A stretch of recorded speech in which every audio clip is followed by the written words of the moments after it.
This Startup Operator podcast was actually live, but unfortunately, due to technical reasons, we lost the first 5 or 10 minutes of the podcast. We're talking to Mihir Dalal, who is a journalist and author. Mihir started his career with TV18 about 12 years ago. In fact, we bonded about how both of us started during the whole crisis of 2008 when Lehman Brothers crashed. And Mihir is now the bureau chief at Livement in Bangalore. In 2019, he wrote Big Billion Story, the Untold Flipkart Story. And in this conversation, we spoke about Flipkart for a fair bit, about how startups have evolved, and a fair bunch of other things. So I hope you like this conversation, and thank you for tuning in. I really feel the 2014-15 e-commerce sort of wave, right? That really was a turning point in the whole startup ecosystem. I feel like whether in terms of funding or talent or just in terms of the awareness that all of us got to have got to experience, right? Yeah, All of us, or maybe some of us, remember that story of Sachin and Binny Bansal outside Gangaram's on yeah, MG Road, trying to sell these books and hustle and whatnot. What are yeah. some of the other lesser known stories from that whole Flipkart journey? So one interesting story is, how Flipkart almost ended up selling itself to this company called Infibeam in 2008. Um, that's that's a fascinating story. So this is just a few months after Flipkart had started, and so Infibeam and Flipkart was started around the same time, and they were started by people who had worked at Amazon. Sachin and Binny actually knew some of the founding team members of Infibeam, and those guys were Sachin and Binny's seniors at Amazon, and they were like some of the founding team members at Infibeam were actually some of the most talented engineers at Amazon India. So at that time, if anyone had to bet on uh, either Flipkart or Infibeam, most people would actually bet on Infibeam. And the first year was very, very difficult for Flipkart and for Sachin and Binny because they failed to attract venture capital. They even failed to attract their friends and acquaintances. They failed to persuade them to join Flipkart. So it was just a very, very kind of hard period for them. And so I think it was the Infibeam talk started around 8 to 9 months after Flipkart had started out.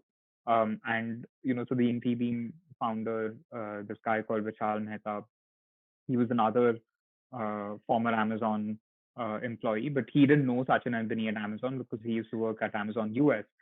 So he had started Infibeam with a different sort of premise than Flipkart. So Flipkart started with books, but Infibeam started with stuff like cars and electronics and all because Vishal's family in Ahmedabad used to control this car dealership, business. They used to own this car dealership business, and he was leveraging that on Infibeam. So his idea was that, basically it was clear to him that Sachin and Binny are going nowhere. So what he told them was that, why don't you come and, join me? I'll give you some stock in the company, and then we can build something together. Because if you don't join me, then it is very likely that you're going to be wiped out because we have capital, we have the team. I'm from a rich business family, so I have pretty much everything going for me, whereas you have nothing going for you. And he had almost convinced the two to kind of agree to sell, and he had sent over the papers, but at the last moment, the Bansals decided not to sell. So they came like that close to selling Flipkart Wow. uh, before a year had even passed. Wow. Yeah, what a story that would have been, right? Yeah, Yeah, and the one of the things about Flipkart is the amount of executional focus that they had, right? It's just hardcore execution, I would say, because around that time there were plenty of other companies trying to do this whole, e-commerce game, which was sort of new at that time, right? What are the things they did differently? I know, for example, the refund policy that they had was pretty remarkable for that time, right? I mean, of course, people take it for granted today that you order online and so on and so forth, but people were still not keen to order things online in 2013, 2014. Much less order, more sophisticated or expensive products. They weren't even confident to order books at that time, right? So what are two or three other things that Flipkart did differently in their execution? The key thing that they did was that they understood the logic of an internet business. So, like you mentioned, they were not the only ones doing e-commerce at that time. In fact, they were not the first ones at all. There were more than a dozen e-commerce companies before them that have been around for many years, including one started by the Big Basket founders. I mean, Big Basket started later, but before Big Basket, the founders of Big Basket were involved with an e-commerce firm like Flipkart. And there was eBay, which was actually considered a far superior company to Amazon at that time, which was in India. So Flipkart had, I mean, a bunch of rivals, and they were not the first ones, but they understood the logic of an internet business. They understood that what matters, on the internet is basically you have to please customers at all costs. And they just did everything from that place. Like their starting point was that we have to please our customers no matter what. So, like you mentioned, the refunds policy that they had, that was unique in India. Some other things that they did was, at that time, payment failures were a huge problem in India for most e-commerce companies. I mean, failure rates were just like incredibly Yeah, high, that's like crazy. 40. Yeah, like So it was like a lottery, right? Like yeah. if you actually try to buy something on an e-commerce site, it was a lottery whether you'd be able to buy it or not. Oh yeah, I mean, I have more than some experience in this regard because I was selling an online product at that time as well, and the number of people who would click refresh when that page was loading, Yeah. right? I mean, it's just insane, insane, Yeah. insane. Yeah, we've come a long way since then. Yeah, go ahead, please. Sorry. Yeah. So but that's something where again Flipkart kind of was able to differentiate itself from other e-commerce companies. So they solved the problem of failure rates by this deep tech integration, with payment gateways and providers. So that was one thing. There were just, I mean, so many other things like just their website. Their website was had this very easy to use interface as opposed to like the um, the websites of other e-commerce companies, which were very clunky, which which had a terrible search function. Um, Flipkart's website was also extremely fast, unlike other e-commerce websites, and even something like say customer feedback or complaints. I mean, Flipkart intentionally kept a very short uh, email address so that it was easy for customers to actually write to them, whether it was to complain or to give feedback or anything. Like so, Flipkart intentionally made it very easy for customers to write to them by keeping a short email address. Whereas the logic of other e-commerce firms at that time was that they would have this like impossible to remember email address, and it would be hidden within the website in a place where the customer would really like have to search for minutes and minutes to get there, right? So because their logic was that they did not want customers to complain to them even if they had a bad experience. But the Flipkart guys decided that I mean they want customers to write to them actually if they had a bad experience. They want complaints, they want to address complaints. So it, and even the way they interacted with customers on social media, like one of their policies was that if a customer had a bad experience, or even if a customer received their orders late, they would just gift books to those customers. Just gift them books for free. So it was just so many small things like these that together added up and created this like I mean, giant, like tremendous momentum for Flipkart. Yeah. No, one of the things I think they understood very well very early on is the fact that they were creating a massive behavioral change, right, on many different Yeah. axes. And they really invested in that. I mean, we talk about things, doing things that scale in startups, but, I mean, the first few deliveries, I still remember getting a note saying, thank you for ordering and, whatever, right? Those Yeah. are things that, required a lot of patience, hard work, and so on and so forth, and good old fashioned stuff, right? Nothing like hacky as well. So yeah, that was amazing. Exactly. Absolutely. And so that's what, right? So you asked about like what was their importance or significance. I mean, this, was one of the most important things that they actually changed like user behavior. They Yeah, actually made people comfortable buying online. Because before them, I mean, the number of people who used to buy online was just completely insignificant. There yeah, was pretty much no e-commerce market in any meaningful sense before them. So, they like changed this user behavior. They made people comfortable not just using the internet for browsing, but to actually like buy stuff online, which is, like you said, a huge change in user behavior. This episode is brought to you by Mulya. You want to move fast? Sure. But without breaking things? Now that's a hard ask. The thing is, once you have some base of users and customers, you just cannot afford to risk quality. So how do the likes of Cred, Swiggy and CureFit, some of India's fastest growing startups, ship at lightning pace and delight their users and customers? Simple, they're working with Mulya as a strategic quality partner. Mulya is India's most talented and passionate community of testers. They've helped prevent thousands of bugs and regression issues. So, as a CTO or a product owner, if you want to reduce tech debt, especially while you scale, do check out Mulya.com.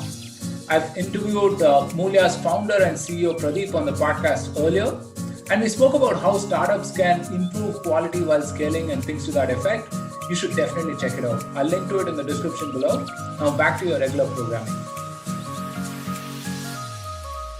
right. So any story depends on the depth of the characters, and this Flipkart story had some amazing characters as well, right? I mean, it still does. So Yeah. you had Sachin Bansal on one end, you had Binny Bansal, then you had like the operators, right? I mean, I remember Mekin, and then now Kalyan as well, who's the CEO, right? Yeah. And I'm sure, I mean, I'm forgetting like dozens of others who played a key role, right? Yeah. Talk to us about some of these characters and how they stood out and what they meant for the company. So another area where Flipkart was different was the way they would handle HR.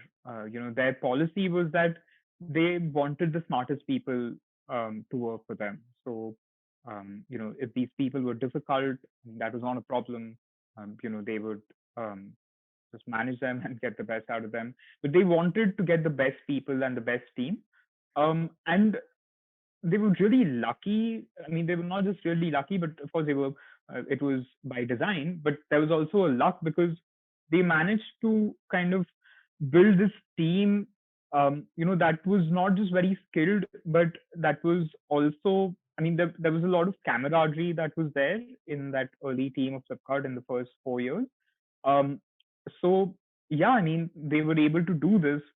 Um, they of course relied. So Sachin and Binny are from they're from IIT Delhi, and they relied on their IIT Delhi network to pull people in, and they hired.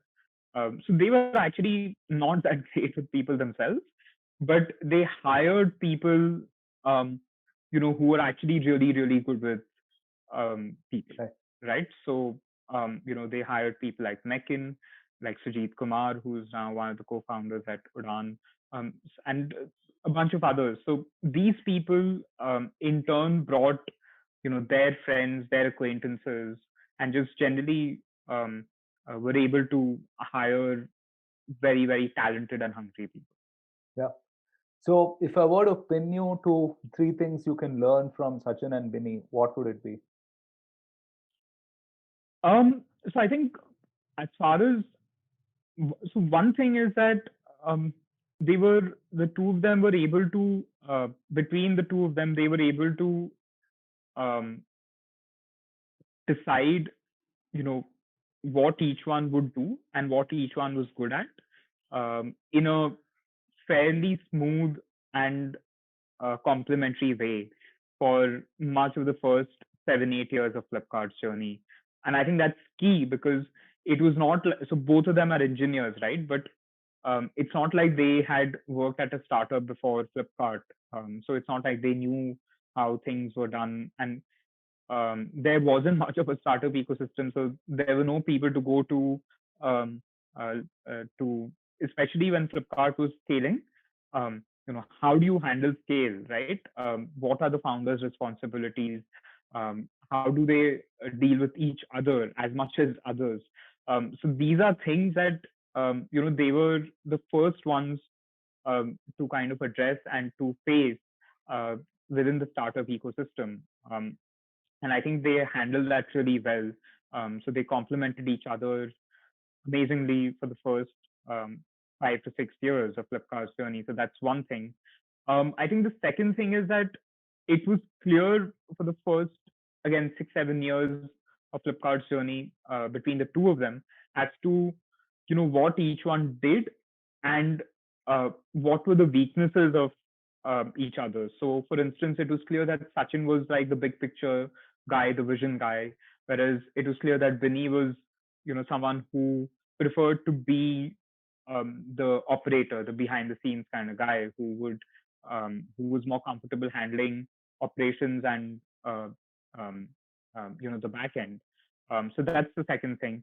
And I think the third thing is, which is kind of which is a bit of a cautionary um, um, kind of thing, which is that once you've had this amazing success that Flipkart did for the first 7 years, you cannot take it for granted that things are going to continue, right? So I think Sachin kind of because he had seen his vision being realized, and in fact, like what Flipkart had achieved in the first 7 years had even exceeded his expectations and his beliefs.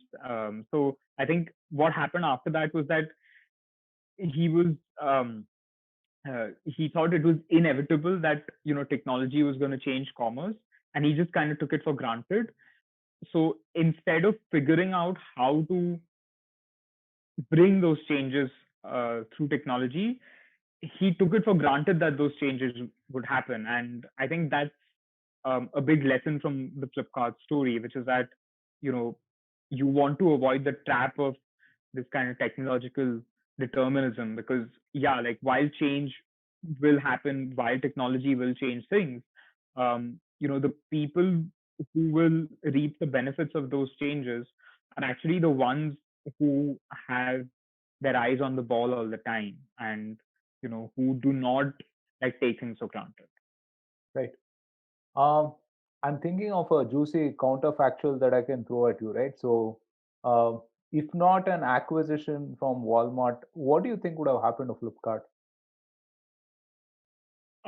That's that's an interesting question. I don't know, because um, I mean, like they sold in May 2018, right? And um, the 2 years that had, I mean, that was like a very severe funding downturn, especially in e-commerce in India. So Flipkart actually had seen a down round where their valuation dropped to 10 billion from 15 billion, and that's a huge uh, mm, uh, decline, right? So, but then from 2018 until now, it's still ongoing. Actually, there's been a huge funding boom. Um, so it's very difficult to answer that question, because I think it's likely that we would have seen at least on the business side, we would not have seen too many changes, because even after the acquisition, Walmart has let Flipkart run independently.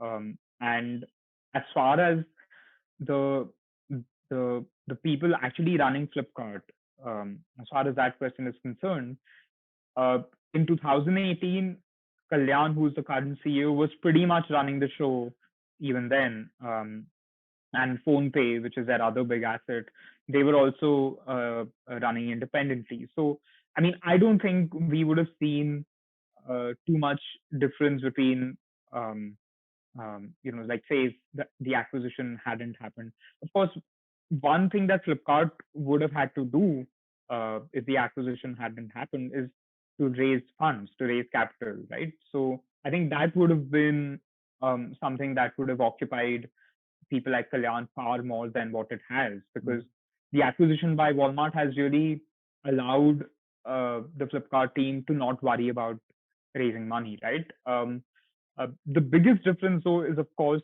in the in the in the status of the founders, because both of them have now left the company.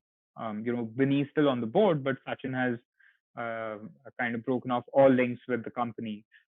So obviously the founders would have been involved in some way or the other if the acquisition hadn't. Right. Yeah, I mean that's an interesting point that you bring up. The fact about I guess the CEO having more time, with not having to concern himself with fundraising as such, which can be quite a, I mean, it can consume quite a lot of bandwidth, right? So Yeah. yeah, all right. So let's move on from Flipkart, I would say, right? So let's take a, maybe take a step back and look at startups in general. I mean, you've covered startups for more than 10 years now, right? And that's quite a long time. So Flipkart came about in 2007. Lot has changed in that time, right? So what are some of the things that you have seen change with startups? So I've been covering startups now for about 6.5 years. Okay. There's been a huge change. I mean, I started covering startups regularly in 2014 after the Flipkart Myntra deal. 2014 was like the turning point for the Indian startup scene, because that's when really, really big money started coming into Indian startups on a regular basis. So I think um, until 2014, it was not clear if um, the Indian startup ecosystem would be able to support, um, like, say, a wide range of internet companies.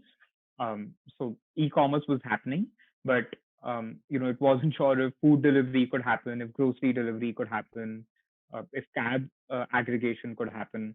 But a lot of things happened in 2014, which obviously changed things. So the Alibaba IPO happened then, which was this again, which was another turning point in the startup scene globally, right? Because here was a non-US company, um, like doing one of the biggest IPOs of all time. So the impact of that was just massive, and that led to this huge funding boom in China, and that kind of rubbed off on India. So after 2014, it's been very clear that um, um, India will have a very, very thriving startup scene and a very, very like wide-ranging startup scene in terms of the kind of companies that are getting built here. So I think that is one big change that has happened in these years.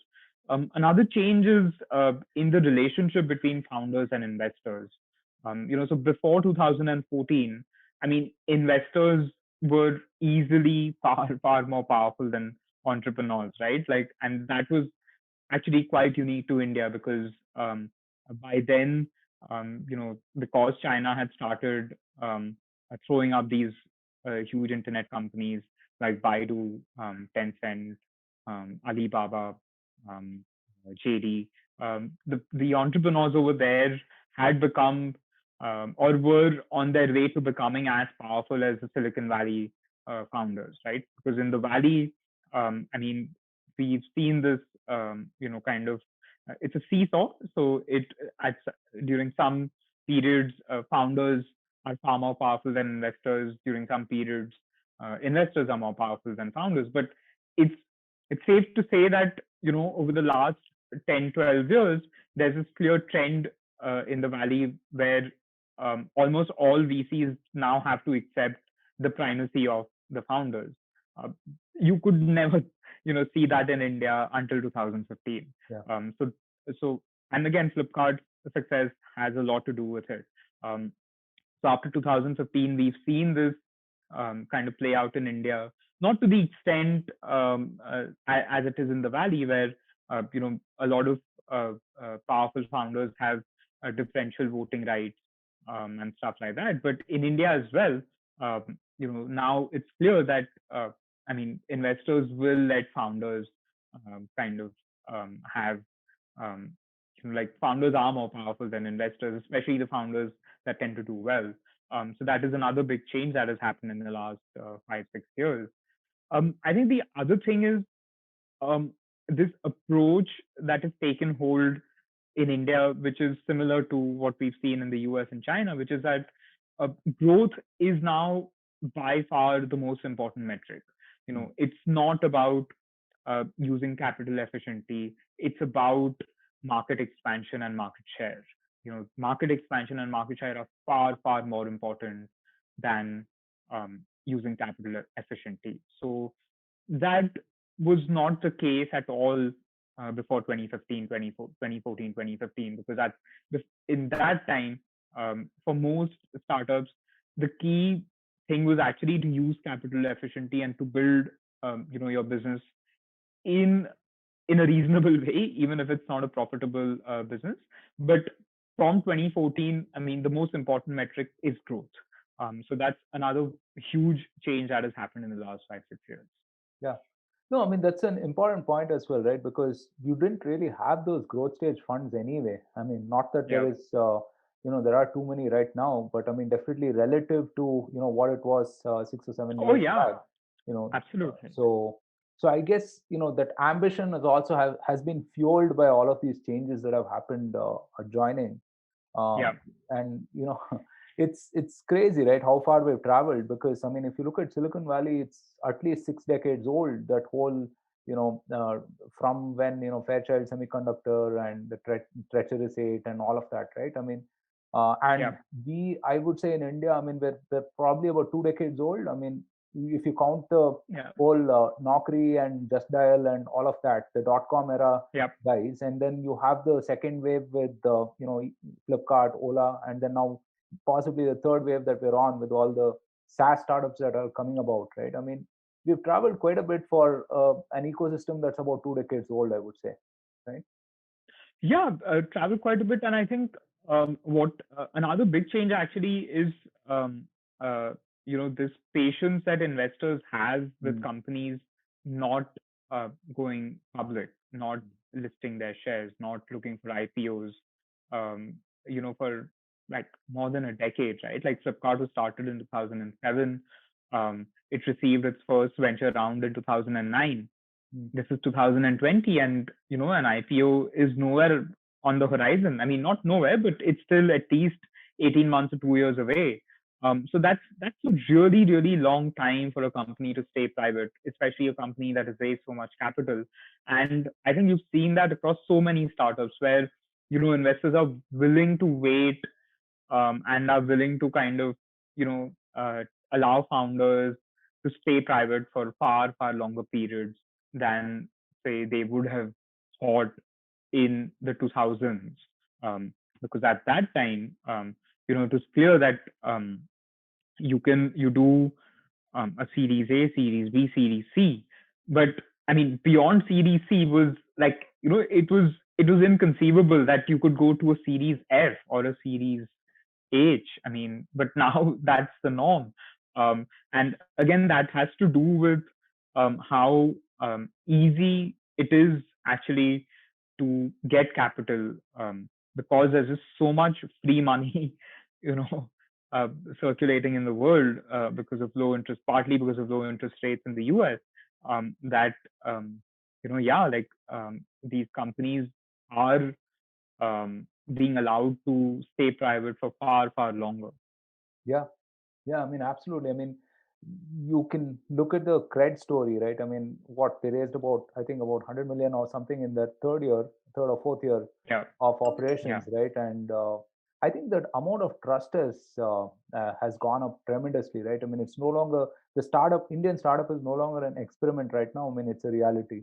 And Yeah. yeah, And another thing is, I mean, this is actually one of the more positive things that the startup scene has done. I mean, if you remember, private equity in India, uh, had a terrible ride, had a terrible time for most of the last 20 years because they would invest in these traditional companies, and they would inevitably end up fighting with the the promoters promoters. and yeah, Yeah, and so they kind of uh, uh, they kind of spread this belief, and they held this belief that Indian promoters are just, I mean, they're very shady, and it's too risky and dangerous to invest in them because they're going to screw you over. I mean, now, like, of course you will find instances in the startup scene, but those are the exceptions, those are the rare ones.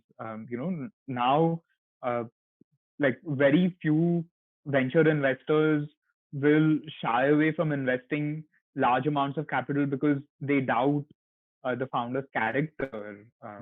That you, like, very rarely will you see that happening. And I mean, just imagine like how much of a change that is, right? Like, yeah, now yeah, deals get struck so easily, so quickly. yeah. Um, so No, yeah, that's a so that's great point. Yeah, that's a great point. I think both founders and investors have been forced to play a long game at this point of time, right? I mean, as a founder or as an investor, you can't, you can't operate in bad faith. You can't do that yeah. because I mean, you'll have to play an iterated game here, and it's going to be, 2, 3 decades of working with the same set of people, right? So where are you going to go? So Yeah, uh, yeah, yeah. yeah. So And I think yeah. yeah, sorry, I was saying part of the reason, again, for, this kind of behavior where, like, you will not see that many cases of bad faith behavior is because money is so easily available.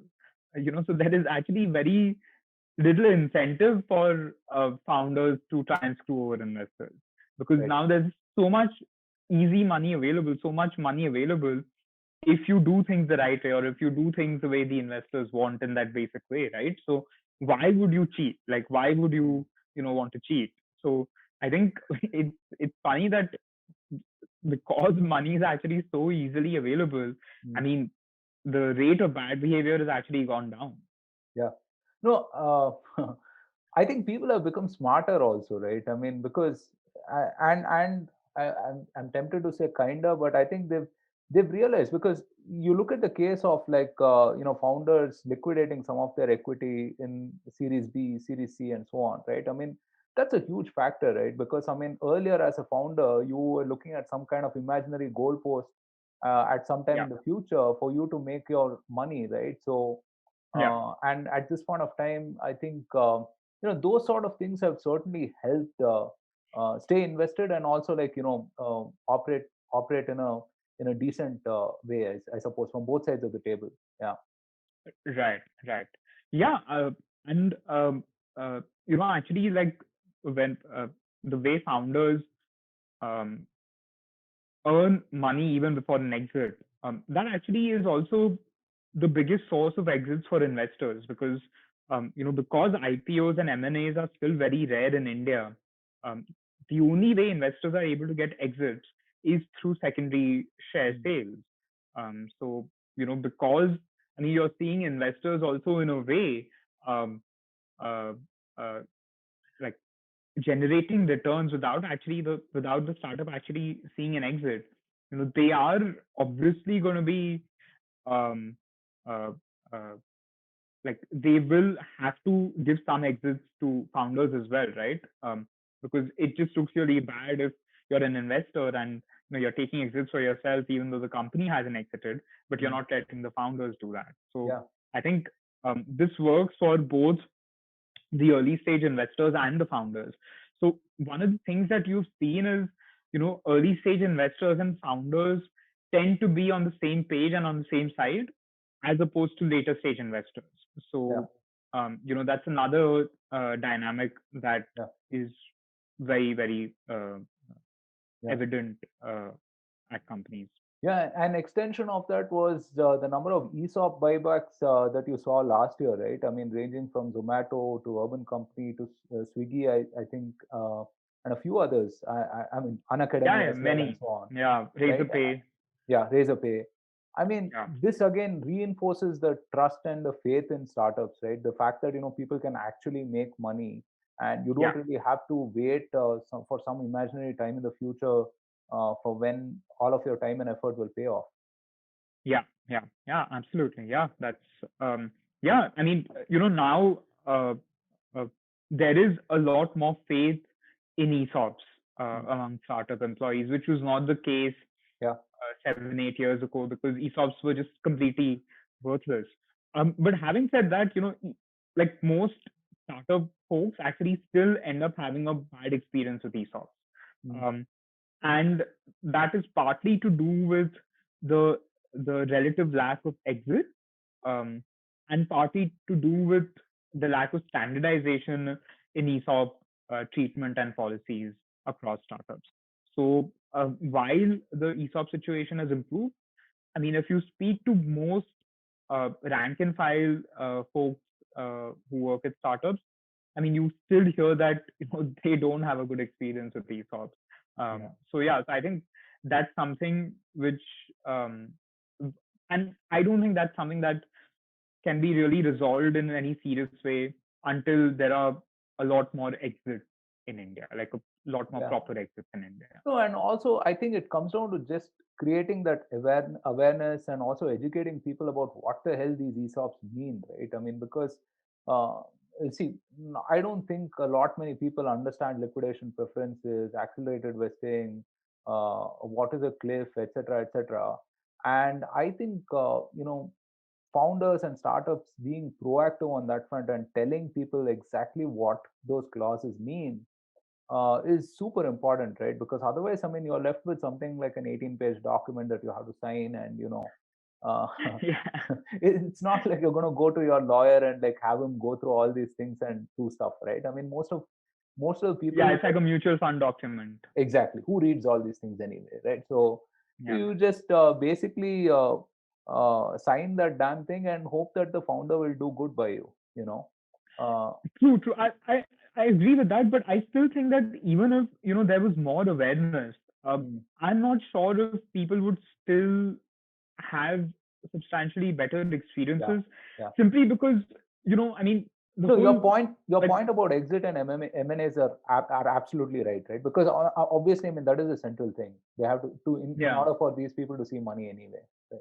exactly, exactly. So like that's exactly what I'm saying. That unless these people actually see money, like real money, Mm. I mean it's very difficult to see how like there'll be a substantial difference in experience, even if they actually know exactly what they're getting into at the start.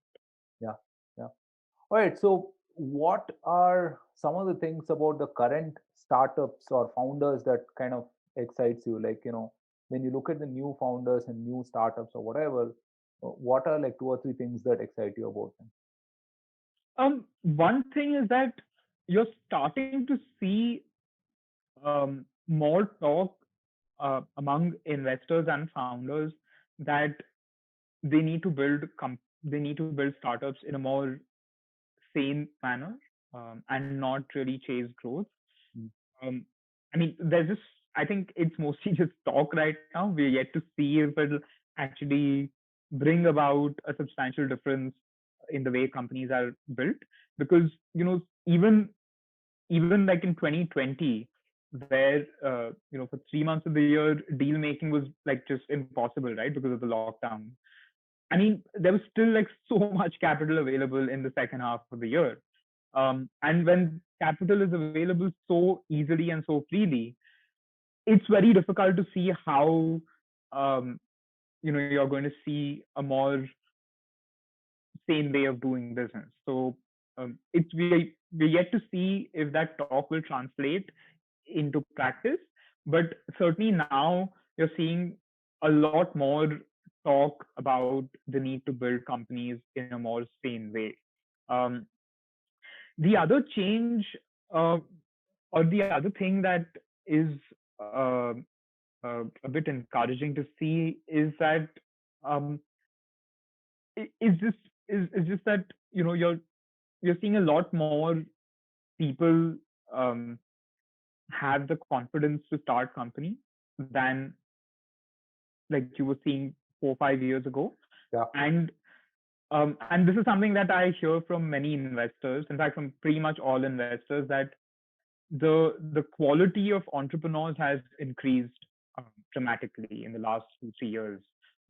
You know, the entrepreneurs who are starting companies, they're far more serious um, than they were in that in that first boom of 2014 15. Because at that time it was pretty much like every second person was starting up, but um, many of them were not equipped to really be entrepreneurs. But now you're seeing uh, good numbers of people starting up, but also far higher ratio of solid entrepreneurs. So I think that is something which is encouraging. Yeah. No, certainly. I mean, I think on both fronts, right? I mean, the number of kids right out of college who want to start up, versus take off to the US for an MS or an MBA, and also the number of senior professionals who are like 10 or 15 years experience, or maybe even 20 years experience, who are saying that, hey, you know what, I've operated here for 10 or 15 years, I understand my domain fairly well. Why don't I just start up something and see where it goes, right? So on both those extreme fronts, I mean, you're seeing a lot more people come into lot more people as in founders, even early stage employees, so on and so forth, come into the startup ecosystem, I would say, right? Yeah, Yeah. absolutely. So in this whole time, right? I mean, I'm talking about the last like 6 to 10 years or whatever. Uh, Media itself has changed. The way media reports Yeah, startups itself, right? Because I yeah, remember when I started out in 2008 or whatever. You know, I think it was ET or TO. I used to cover these tech, like basically quarterly reports and whatnot of Infi would come out, and that would be the tech news, right? I mean, in some right. corner of the business page, basically, right? Yeah, Focusing on results and stuff like that. Um, yeah, and then you had people take this startup thing little more seriously, right? I mean, uh, yeah, and as cut to now, when you have whole pages and whatever devoted to how startups are executing, yeah. and in-depth long form articles and stuff like that. I mean, we've come like again, we've traveled quite a bit, right? So what is Oh your yeah, opinion? yeah. Absolutely. I think like what you said is completely right. So I think in 2000 there was um, quite a bit of startup coverage in 2007 8. But I think after the bust of 2007 8, I mean after the Great Recession, which was terrible for internet startups in India, Mm. the way like so many startups just collapsed and failed to live up to their promise. I mean, I think convinced a lot of editors and reporters that this was all just hype, right? Mm. So I think there was a lot of, and especially because that came after the bust of like the 2000s, like the dot-com bust. Um, so I think that these two things kind of convinced a lot of editors and reporters that um, I mean, like internet startups are just it's all like hot air. And I mean, a huge reason for that was actually like what investors would say, like ventured investors themselves would say about startups. Like they were so pessimistic and so dismissive of internet startups potential in India. So that's why, and because of all these reasons, most newspapers were very dismissive about internet companies until 2013 14. But I think the funding boom of 2014 15 just changed everything, right? Like Mm. after that it was clear that this is going to be like this is real, and this is here to stay. In fact, this is the most exciting beat in business Mm. journalism. Um, so you saw a huge increase in the number of people writing on startups. You also saw so many new companies come up so many new media companies come up that were only writing about startups in 2015, 16, and later. So yeah, so there's been uh, so much more interest over the last 6 years. In fact, many people now believe that there's too much, media coverage of startups, and there Right. are actually too many sites and too many platforms covering startups. Um, a fraction, uh, like you see, like a fraction of this number writing on other industries and the larger economy or parts of the larger economy. Yeah. No, startups have certainly become a lot more sexier in that in this whole time span, right? I mean, obviously a lot more aspirational, and I keep saying, wait till Bollywood gets this. I mean, there are very few. By the way, I mean, your book is going to be made into a movie, right? Yeah, it's going to be made into a web series. Oh, fantastic, fantastic! Yeah, I can't wait for that. So wait for a few more movies and web series, and then you'll see what happens, right? So yeah. Yeah, Yeah. absolutely. So I always feel like the reporting oscillates between mindless cheerleading and biting cynicism, and and I personally, as as a former founder, as a startup guy, I mean, I personally feel that you have to skew more towards the cheerleading, because it's such a heck of a difficult thing, right? I mean, startups are messy. You're trying to do some unthinkable, unimaginable thing with very, very scarce resources, and you have the odds stacked against you, right? So the Yeah. last thing you want is obviously to for a reporter to kind of look at you from externally, and then say, hey, here are a laundry list of things that are wrong with you, right? So um, Yeah, so yeah. I often And, wonder, what are the ethics that you think that reporters should adopt while covering a startup? so um, I see your point, but and I see why it comes across to you that there's a lot. Uh, I mean, there should be a lot more positive stories. But if you actually just look at most of the coverage in, especially in mainstream media, right? Mm, You'll actually see that most are just plain news stories that mm, startup A is raising X or startup B is raising X, this yeah. that, right? So most stories are actually around funding, which I mean are automatically perceived to be like positive news stories, right? Like Right. so in mainstream media, there's actually very little critical coverage.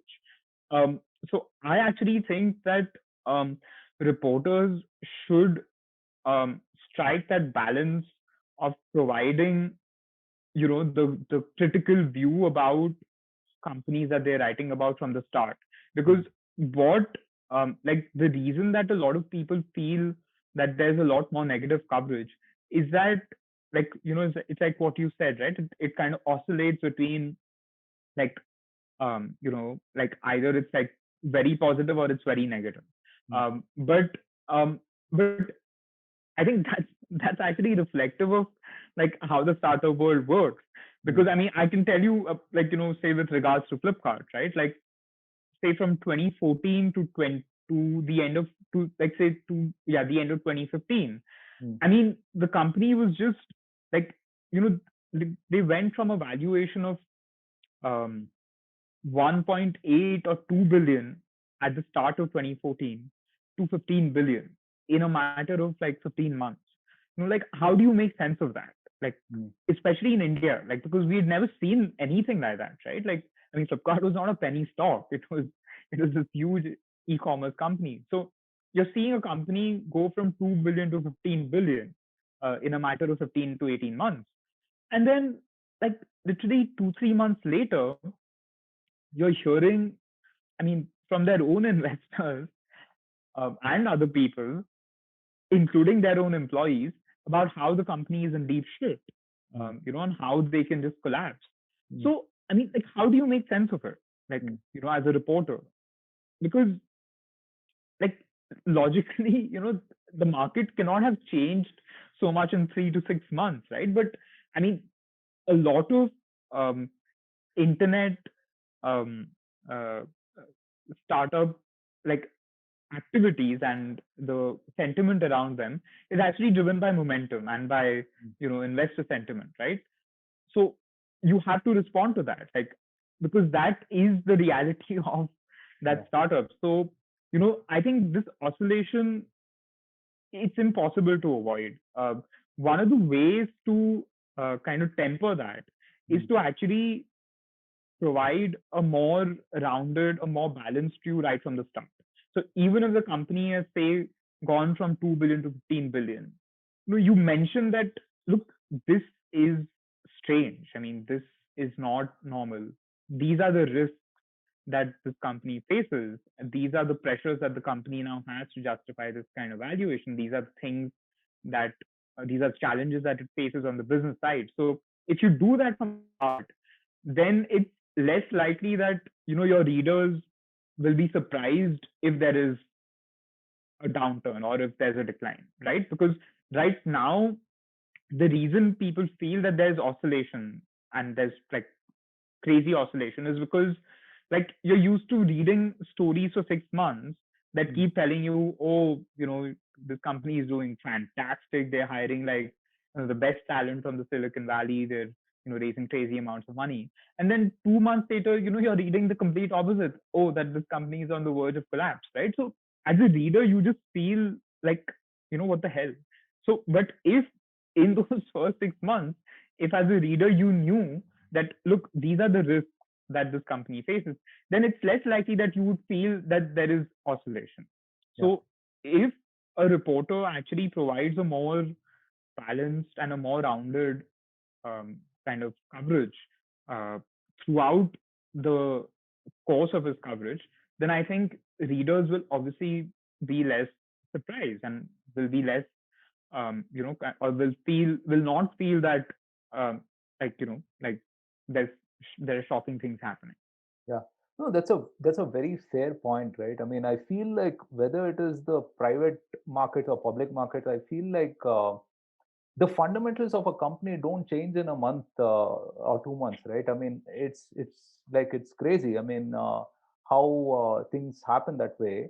And I feel like for any journalist really covering a company, it's fairly simple, right? Use the damn product. I mean, use the product. Talk to 10, if not 50, of the customers. Talk to a couple of the employees, or maybe 5, 10 of these employees, and you get a fairly accurate idea of what the hell is happening in that particular company, right? It's when True. I think people either, I don't know, I mean, either are swayed by certain PR or marketers or whatever it is, Yeah. and just buy into the whole Kool-Aid, right? I mean, that's when I think Yeah. the whole that sort of problem happens, I feel.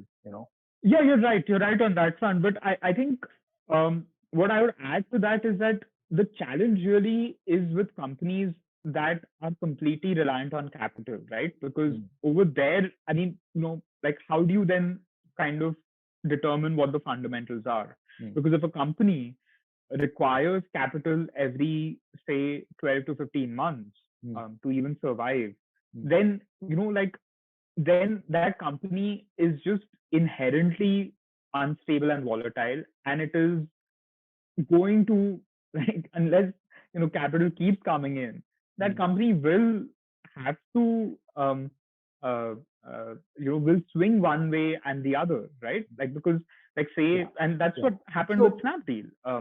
100%, right? 100% agree with what you're saying. At the end of the day, I mean, it's about fundraising, right? And fundraising may be slightly disconnected with the actual business, right? Because ultimately, it's Yeah, about what someone will pay for your company, right? I mean, uh, exactly. so I mean, so, like, say, with Snapdeal, I mean, um, for for at least 4 years before they collapsed in 2017, not 4 years, 6 years before they collapsed in 2017.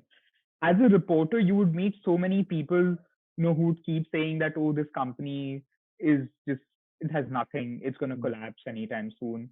And yet, you used to see them raise, like, huge amounts of capital every 6 to 9 months. yeah, So, how do you make sense of that, right? Because if yeah, you try and see the fundamentals show that the revenues are growing, but the losses are growing at an even quicker rate. Yeah. So then, what are the fundamentals? Like, Yeah. I because mean, if you speak to, say, Snapdeal customers, I mean, you'll get, yeah, like you'll hear the feedback. Oh, yeah, we got great deals on Snapdeal. But then, does that mean that it's a great product? mhm, I mean, it's difficult to make that judgment, right? And mhm. I mean, I can, give you like so many examples. Like, No, say for instance, there are 100%, right? I mean, I yeah, remember, I remember a particular incidence of, one of these e-commerce companies got unicorn status, right? So, yeah, and I remember that day polling literally about 5 or 6 people in my friends group, and literally saying, hey guys, just find out if someone orders from this site, someone, anyone in your network, right? And I got a grand zero, right? I mean, how can you be at scale consumer internet company operating out of here, valued at $1 billion, and in Bangalore, which is like arguably the top grossing city for you, not really have second degree, third degree of someone, right? I mean, it's very unusual. Let's put it that way. yeah. Yeah. No, absolutely, and that's what, right? But then, like, say if you were covering this company, right? Like, Mm, how would you determine the fundamentals? Because mm, I mean, like, let's say if you speak to employees, investors, I mean, inevitably you'll end up meeting many people who would be raving about the company and founder mm, or the founder. So then, like, to judge the fundamentals yeah. is not that straightforward a task, because you're dealing with a company that is built on hope. You know? Right. No, I mean it's a tough job. I mean, I've always said this, right? Look, it's a really tough job to kind of hold a mirror against all of this stuff, and yeah, I mean, I'm just biased towards founders and stuff because of the experience that I've had, right? So, Right, but right. it's heck of a tough job. It's a real tough job, and I mean, on that note, look, the media business itself has changed drastically, right, over the last, I would say, especially over the last couple of years. What do you make of this trend of, like, journalists quitting publications like the New York Times and whatever, and going and starting their own subscription service or something on Substack and other platforms like that? What do you make of that trend? So that is part, not part actually, that is mostly an influence of the internet business itself. Mm, Because when you're covering the internet business, you're seeing so many people start up, who have no experience, who are not experts in that particular sector or space. And you're seeing what are the advantages of running your own company. So if you work at a newspaper, then, and when you're covering startups, you're able to see that internet startups are going to be around, for the next few decades for sure, and this is the future and the present. So would you be better off running your own company that kind of writes exclusively about and covers exclusively uh, exclusively covers these kind of startups and companies? So I mm, think it's, and then, like, it's the decision to start your own media company is influenced by, a lot of people's experiences of covering startups. yeah. No, and I think, tech has really revolutionized all aspects of media, right? Whether it's content or distribution or monetization. Content is king and queen. People can, select the kind of content they want. If I like Mihir's writing, I can go and subscribe to Mihir's writing. And look at what we're doing. I mean, we're arguably, like, streaming for the world, right? Yeah, A yeah. billion people could watch us. I mean, I'd love that, but uh, and how difficult is it to set up a paywall or some sort of a Patreon or whatever it is. So Yeah. arguably all of these things have converged in some sort of a very syncretic fashion in 2021, I would say. Yeah. Yeah, that's true. But I would say that, the internet in general has been pretty bad for newspapers and for the media business overall, Mm, in terms of journalism, mm, because a lot of the advertising revenues have been sucked away by Facebook, Google, and other entertainment platforms. So yeah, like while you're right that the barriers to entry are almost non-existent now because of the internet, the ability or the potential to make money is now lesser than what it was. For institutions, I feel. Yeah. Certainly for institutions, I would say. Because for journalism platforms. Yeah, absolutely. Because I think the advertising revenue is it was always going to go to zero, right? I mean, I've sold advertising. It's heck of a, I mean, it's such a difficult business to be in, right? Because as a marketer myself, I literally have like 1,000 platforms that I could advertise on, even for a niche audience, right? So why would why should I part my hard-earned money on something? So that's always going to go to that's always going to go to zero. And I feel like the internet has sort of like fastened the pace of that, right? So yeah. But the other problem that the internet has brought is that